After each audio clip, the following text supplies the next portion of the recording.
anak kita ke tahfidz Quran, lalu kemudian belajar fiqh. Ini role seperti Imam Syafi'i, duluan hafal Quran baru belajar fiqh dan para imam. Tapi role itu untuk role Arab, bukan role Aceh. Karena di Aceh role-nya bengkok. Kalau sudah hafid nggak mau belajar fiqh lagi. Jadi 10 kali lebih mulia nggak hafid 1% pun fiqh dulu. Kemudian mau hafid. Karena kenyataannya banyak di Banda Aceh hafid bego. Hafid tapi nggak ngerti hukum salat. Dalil terkunci.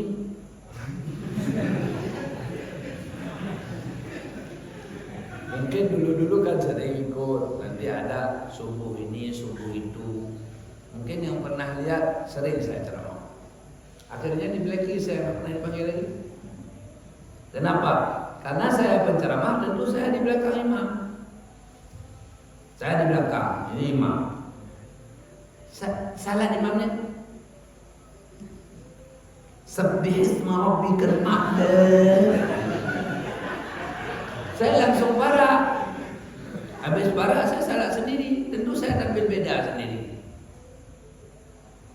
Nanti di ceramah saya bilang lagi, saya tadi mohon maaf parah karena tidak sesuai, imamnya begini-begini kepala. Maaf 30 menit. Gak bisa bergerak lagi deh. Kebanyakan begitu kejadian. Jadi patung, jadi macam-macam. Ini bapak-bapak semua harus qadha salat. Mana beres. Begitu kejadian. Ada awal-awal enggak begitu, saya udah parah saya nggak ngomong. Saya sindir paling di ceramah. Ada saya datang ke dalam. Saya panggil sana satu. Masa nggak ngerti itu Ustaz? Saya pikir boleh bergerak-gerak dalam salat. Ini mohon maaf saudara. Tanpa ilmu salat saja tidak sah. Jangankan jadi imam.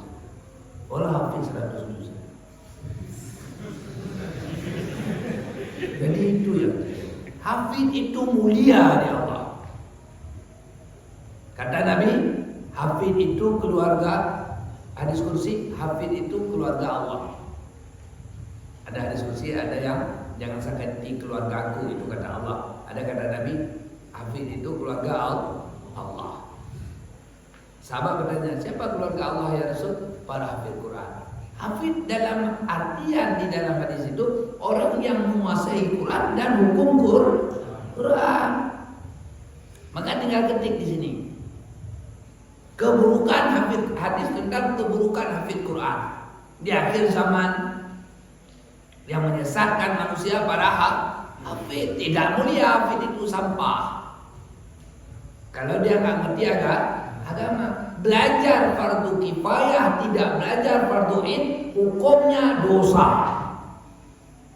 Salat jenazah nggak salat wajib, hukumnya dosa.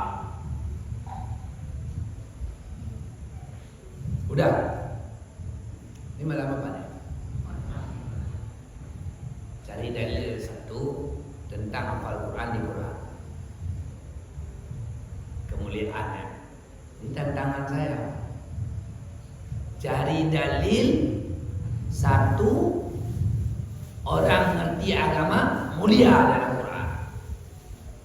Ini saya jawab terus. 122 Al-Baqarah. Wajib itu. Tapi nanti cari dalil yang saya sampaikan tadi, bahwa Quran mulia dalam Quran. Apa maknanya di dalam Al-Quran? Ditekankan pemahaman. Karena itu terpenting. Kita enggak hari ini. Kamu kafir udah nggak ngerti agama udah. Dia rusak agama. Orang nggak berani lawan karena dia hafid 30. Nggak berani lawan. Anggap saya kafir kamu. Padahal orang Arab sendiri umum tidak mengerti Quran. Padahal bahasa mereka. Cuma kalau mereka setelah hafid mereka mencari ilmu fiqh, akidah mantap, maka mereka is the best. Sangat-sangat mulia. Tapi sekarang sulit. Teman-teman saya buka pesantren hafid. Itu kendala. Setelah hafid kita paksa untuk belajar fiqh, dia nggak mau. Ini kendala kami. Makanya saya bilang boleh buat pesantren hafid. Fit 3 bulan sama tauhid itu harus tuntas dalam program masa hafid. Kemudian dia hafid, berarti dia hafid yang ngerti fiqh. Karena fiqh itu nggak lama kali. Kalau 3 bulan itu nggak pakai kita udah meledak fiqhnya, udah meledak tauhidnya. Begitu lebih bagus. Tapi sekarang kita cari pesantren begitu nggak ada yang lulus fiqh, lulus tauhid. Kita tauhid cuma 8 jam di sini. Salah 8 jam. Nanti kalau kita godok semua sebulan selesai semua.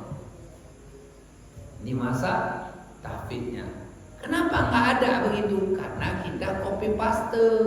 Aceh, gimana pesantren tahfid orang? Begitu juga kita. Ini wallahu a'lam.